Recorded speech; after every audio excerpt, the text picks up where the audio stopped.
नमस्कार दोस्तों, स्वागत है आप सभी का। तो चलिए आज की कहानी हम शुरू करते हैं। भाभी, आपने मेरी अंगूठी ली है ना, वो दे दीजिए। साक्षी ने अपनी जेठानी से कहा। कैसी अंगूठी साक्षी? मैंने तुम्हारी अंगूठी कब ली? नेहा ने चौंक कर कहा। ज्यादा भोली मत बनिए भाभी जी। आप ही दोपहर में मेरे कमरे में आई थी, तभी आपने अंगूठी ले ली होगी। साक्षी हाथ घुमाकर और आंख मटकाकर बोली। हाँ, मैं तुम्हारे कमरे में आई जरूर थी, लेकिन मैंने कोई अंगूठी नहीं देखी। क्या हो रहा है ये सब? बहुत देर से तुम्हारी बातें सुन रही हूँ। पास ही बैठी उनकी सास अलका जी बोली। मम्मी जी, आज दोपहर में भाभी मेरे कमरे में आई थी, तो इन्होंने वहाँ रखी मेरी अंगूठी ले ली और अब वापस करने के नाम पर मुकर रही हैं। साक्षी ने सास को जेठानी के खिलाफ बोलना शुरू कर दिया। लेकिन बड़ी बहू ऐसा क्यों करेगी? क्यों बड़ी बहू? कहकर अलका जी ने नेहा की तरफ देखा। वही तो मैं भी इतनी देर से साक्षी को समझाने की कोशिश कर रही हूँ, लेकिन ये मेरी बात समझ ही नहीं रही है। दोपहर में गुड़िया गर्मी से परेशान हो रही थी, इसलिए मैं एसी की वजह से साक्षी के कमरे में चली गई। गुड़िया को सुलाते हुए मैं भी लेट गई।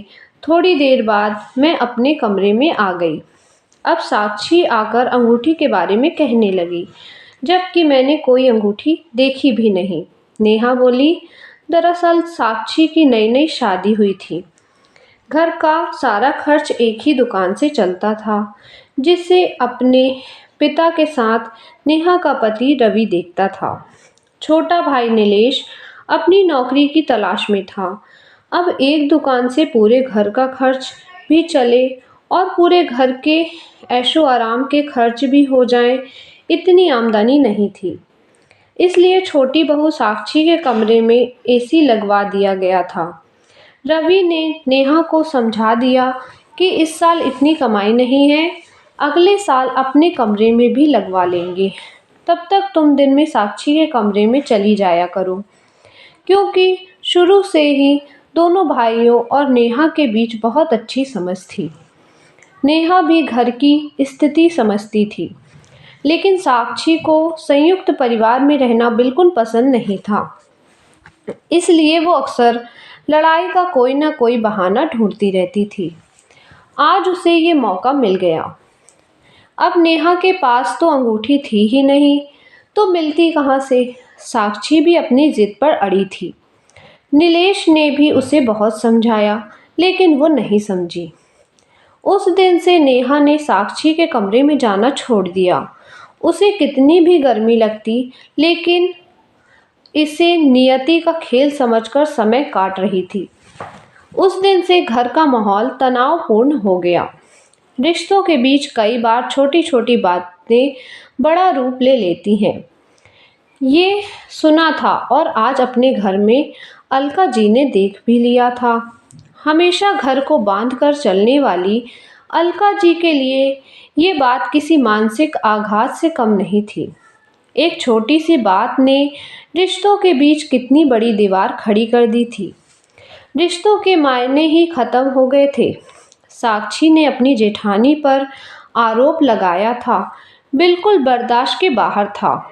जो कल तक इस घर में कभी नहीं हुआ था, वो आज हो रहा था।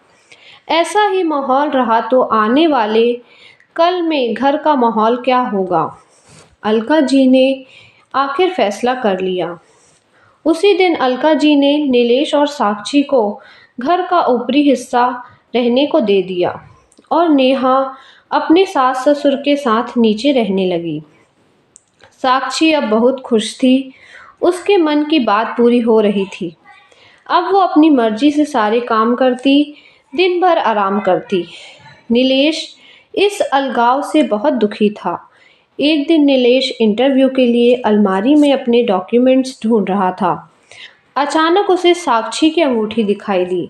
नीलेश ने साक्षी को आवाज लगाई और अंगूठी दिखाकर उससे उसके बारे में पूछा। अंगूठी देखकर साक्षी सकपका गई। मुझे नहीं पता ये कहाँ से आई। झूठ मत बोलो साक्षी, भाभी से तुम्हारी चिढ़ इस कदर बढ़ जाएगी मैं सोच भी नहीं सकता था। तुमने तो मुझे उनसे माफ़ी मांगने लायक तक नहीं छोड़ा। वो मेरी माँ जैसी हैं। तुम्हारे आने से पहले उन्होंने माँ की तरह मेरा ख्याल रखा। भैया चाहते तो पहले अपने कमरे में एसी लगवा सकते थे, लेकिन उन्होंने पहले हमारे आराम के बारे में सोचा। अब चलकर भाभी से माफ़ी मांगो। साक्षी नीलेश के साथ नीचे आई और नेहा से माफ़ी मांगते हुए बोली, भाभी आपसे अलग होने के लिए मैं बहुत छोटा समझ गई थी और इतनी छोटी हरकत कर डाली। साक्षी, तुम उम्र और अनुभव में मुझसे बहुत छोटी हो। मैं जानती थी कि तुम मेरे साथ नहीं रहना चाहती, लेकिन इसके लिए तुम इतनी छोटी हरकत करोगी नहीं सोचा था। तुम्हें नहीं पता तुम्हारी इन छोटी छोटी बातों का रिश्तों में क्या असर पड़ा है। अब तुम अलग ही हो जाओ सही है। अब शायद मेरे मन में तुम्हारे लिए वो बात कभी नहीं आ पाएगी जो पहले थी। नेहा बोली और अपने कमरे में चली गई।